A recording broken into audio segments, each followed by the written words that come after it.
pour le moment, regardez ce maire qui s'appelle Vincent Paul Petit, qui est le maire de Seine-Port. Regardez, qu'est-ce que vous en pensez? Plus de téléphone dans la rue. Je suis limite un peu d'accord avec lui, moi. Moi, j'aime bien ce gars. Gilles Verdez va être d'accord avec lui, je suis sûr. Ah non, mais... Oui, tu vois, Gilles, pour une fois, on est d'accord. Absolument. Non, mais en fait, je suis pas du tout d'accord. C'est pas possible. C'est après une réflexion collective entre maires et citoyens que les habitants de Seine-Port ont voté par référendum sur la restriction des portables devant les écoles. Un arrêté qui fonctionnerait grâce à la bonne volonté collective des citoyens de la commune. Après dépouillement, 54% des participants ont voté pour la charte contre 46%. Le maire publiera un arrêté dans les prochains jours pour mettre en œuvre le projet. Alors oui, vous êtes d'accord? Mais c'est formidable. Il n'y a pas de sanction, c'est de la pédagogie, c'est de l'éducation. Moi, je suis pour renforcer les pouvoirs du maire. Il a envie de faire un effort, notamment pour les enfants. C'est une super initiative pour moi. Bravo, monsieur le maire. Et en quoi c'est un effort pour les enfants d'interdire les portables? Moins d'écran, c'est... Moins d'écran, c'est dans la lignée de moins... Pas que pour les enfants. Non, mais notamment... C'est de la pédagogie, c'est un coup de projecteur pour quelque chose. Non, mais il y a pas de sanction, c'est dans Vas-y, 4 on gueule un peu Verdez. Non, mais moi j'ai l'impression qu'à chaque fois ce sont les mères, ce sont les profs qui doivent éduquer les enfants. Mais en fait, c'est les parents qui doivent éduquer les enfants. Bravo.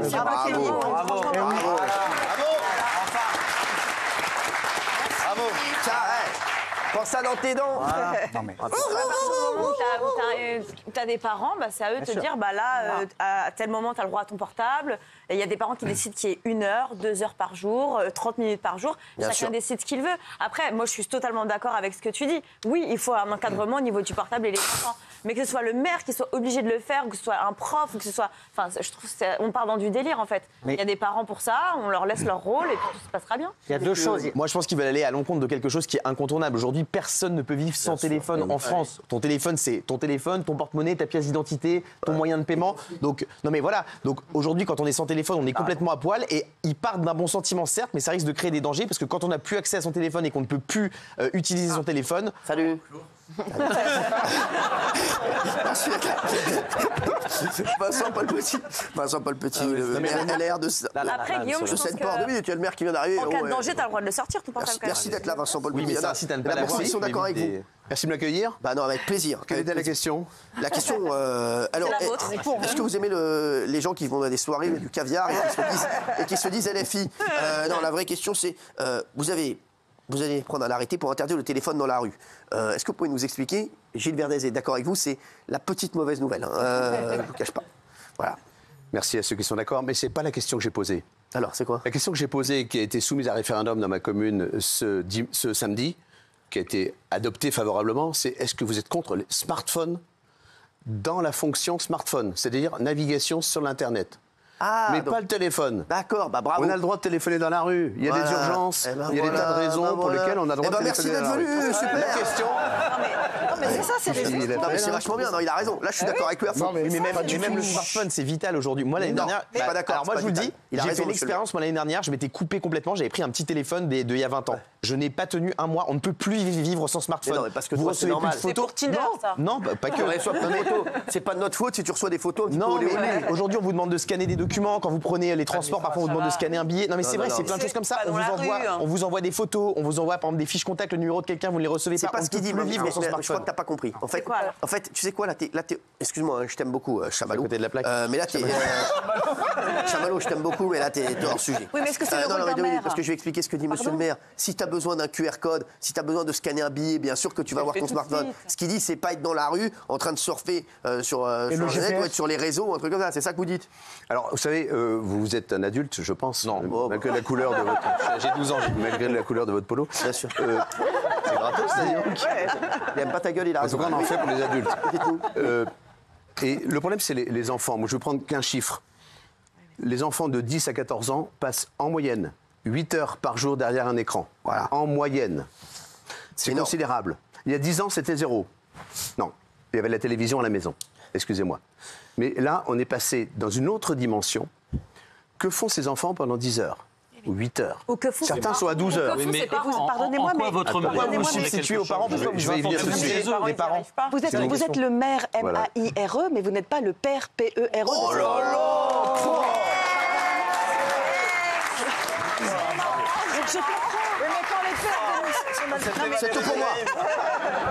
Non, mais fort. je comprends ce que vous voulez dire et je comprends que vous souhaitiez protéger nos enfants et notre jeunesse, mais c'est aussi c'est surtout et avant tout le rôle des parents et peut-être pas le vôtre. Mais c'est ça que je veux dire. vous avez raison. Vous avez en partie raison. Vous me permettez, je vais répondre Allez-y, monsieur à madame. Allez-y. À Frédéric. Valérie. Valérie. Je vous réponds. Vous savez, les parents, on peut les laisser tout seuls face à cette épidémie. On peut les laisser tout seuls face à des groupes mondiaux qui représentent, dans leur capitalisation boursière, c'est pas si je vous parle un peu, 3 fois le PIB de la France. Quand vous prenez les GAFAM, plus TikTok, c'est 3 fois le PIB de la France. Ils ont une puissance marketing absolument considérable. On ne régulera pas ces gens qui organisent l'addiction de nos enfants sans des interdits. Voilà ma conviction profonde. Alors moi je le fais dans ma petite commune pour faire du bruit, et merci de m'avoir invité, ça me permet d'en parler. Et vous êtes extrêmement intéressant en plus. Merci. Donc voilà la raison. Mais en quoi, donc les enfants, ça va changer quelque chose chez les gens? Vous ne pouvez pas changer au domicile des gens? Non, mais bien sûr. C'est là que la consommation. Les domiciles des gens, je leur donne des recommandations, je leur dis faites attention.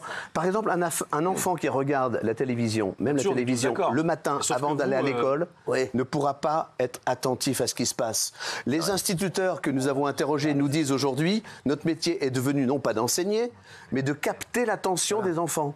Ils sont incapables d'attention tellement il y a d'écrans dans leur vie. Attendez, la chauve-souris, après, Kelly, Mais déjà, c'est complètement liberticide. Et en plus, il n'y a pas de sanction. J'ai cru comprendre qu'il n'y avait pas de sanction. Si demain, vous trouvez un adolescent dans la rue avec son téléphone, son smartphone, vous faites quoi? Vous lui saisissez? Mais non. Vous le confisquez? Mais n'importe quoi. quoi. Je les laisse parler, monsieur le maire. Depuis qu'ils ont mangé ce caviar samedi soir, les deux, ils disent n'importe quoi. C'est bon, calme-toi. C'est liberticide. Calme-toi, tu ne comprends pas. Non, mais c'est intéressant la question de la liberté. Non, mais si. Monsieur dit des choses intéressantes. Oui, je suis un mec intéressant. Oui, certainement. Vous avez l'air, en tout cas. Et en tout cas, on ne se connaît pas bien encore, mais je pense qu'on a des choses à se dire. Je suis intéressé. La liberté. Quelle est la liberté d'un enfant qui passe 8 heures par jour derrière un écran? Quelle est sa liberté? Pour faire quoi pendant 8 heures par jour? Où est-ce qu'il les trouve ces 8 heures? Il les trouve sur son sommeil, sur le temps des repas, à ne pas faire de sport, à ne pas lire, d'accord? Et à ne pas dormir. Exactement. Et donc, qu'est-ce qu'il fait pendant ces 8 heures? Il fait des choses éducatives, il lit des romans classiques français? Mais non, pas du tout. Il passe son temps sur des jeux parfois violents, sur des sites de tous les types, sur des réseaux sociaux qui n'ont aucun intérêt et qui le rendent extrêmement addict. Essayez d'enlever un téléphone portable à un enfant de 8 ou 10 ans, de lui enlever, de lui interdire, vous verrez la crise de nerfs que ça provoque. Et ça, c'est le signe de l'addiction. Non, mais attends 2 minutes, c'est bon, Adamo, là. Oui. C'est pour ça qu'au final, moi, je pense qu'on va être d'accord, c'est un coup de projecteur contre un nouveau monde qui vous déplaît, en fait. C'est ça, c'est un coup de projecteur. Parce que vous savez qu'en soi, ce ne sera pas faisable. La personne, elle aura son portable dans les mains, elle ne va pas résister, elle va se déconnecter 1 heure et elle va y revenir comme tout le monde parce qu'en fait, on est tous addicts, comme les enfants. Les enfants sont addicts, il y a des études qui le prouvent. Les enfants qui ont du mal à apprendre à lire, apprendre à écrire à cause du téléphone. Les enfants, on sait qu'ils vont mal à cause de ça. Mais je ne sais pas, mais je félicite votre coup de projecteur, mais en soi, il ne sera pas réalisable, on le sait tous. Monsieur le maire. Je ne suis pas sûr, vous savez ce qu'a dit le Premier ministre, il s'agit quand même d'un drame éducatif et de santé publique. C'est les catastrophes éducatives et de santé. Voilà ce qu'a dit M. Attal. Donc, on peut ne rien faire face à ça. À ce moment-là, on peut ne rien faire. On peut dire que c'est la société qu'on veut, avec une catastrophe éducative, avec un niveau scolaire qui baisse tous les ans. On va jusqu'au bout et on supprime le portable dans votre ville, alors. Mais est-ce que vous avez conscience... V2P, il a décidé de bouger. Bravo, V2P.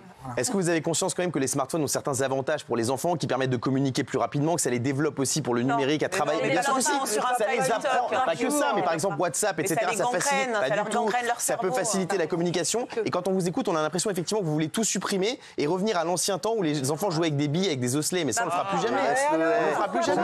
Il bouge. C'est tellement loin de ce que je veux faire, parce que je vais vous expliquer, je vais vous raconter une petite anecdote. Voilà ce qu'on veut faire. Il t'aime pas, il t'apprend en grille depuis le début. Dans la charte que j'ai soumise et qui a été acceptée par mes administrés, à 54%, donc il y a eu un débat. Et un débat comme celui-là, un vrai débat, pas comme le débat de Anne Hidalgo. Pendant 6 mois, on l'a eu. Il y a 20% des gens qui sont venus voter, c'est 3 fois plus qu'à Paris, tant mieux. C'est déjà pas mal. C'est déjà pas mal. Et donc, on va offrir aux enfants qui passent en sixième, un téléphone à touche, avec 9 touches, où ils pourront téléphoner. Un 3310 ? Oui. Mais il manque le zéro, si vous voulez, je ne sais pas quel est je ne vais pas faire de la publicité. Ils pourront téléphoner, ils pourront envoyer des SMS, ils pourront même écouter de la musique, d'accord, et faire des photos. 9 touches. Et ça, on l'offrira aux enfants contre l'engagement des parents qui n'auront pas de smartphone jusqu'à 15 ans. Voilà des choses très concrètes. Et ça suffit pour les enfants. Il y a 9 touches. Tous les parents me disent, on veut les joindre. Évidemment, je comprends ce problème de sécurité. Je comprends tous ces sujets. Tout le reste n'a aucun intérêt pour les enfants. On peut leur dire, passez votre temps sur des jeux en réseau, etc., hyper violents. Il faut voir ce qu'ils voient. Il faut voir ce qu'ils voient sur les réseaux. Regardez ce qu'ils voient sur les réseaux. Alors, juste, il y a 9 touches. 10 peut-être, non? 10 touches. Pareil, parce que sinon, il manque le 0 ou le 9. Normalement, il y en a 12. Une connerie. C'est-à-dire que le gars qui a un numéro avec un 9, non, je ne peux pas t'appeler, frère. Je veux bien, mais je ne peux pas t'appeler. Je n'ai pas le 9. Je vous remercie, monsieur le maire. V2P, Vincent Paul Petit, merci d'avoir été avec nous. Au moins, il bouge, lui, au moins. Au moins, il bouge. Voilà. Bravo à vous. Et il a eu plus de votes qu'Anne Hidalgo. On n'écoute pas. Merci. Merci Vincent Paul Petit, merci d'avoir été là.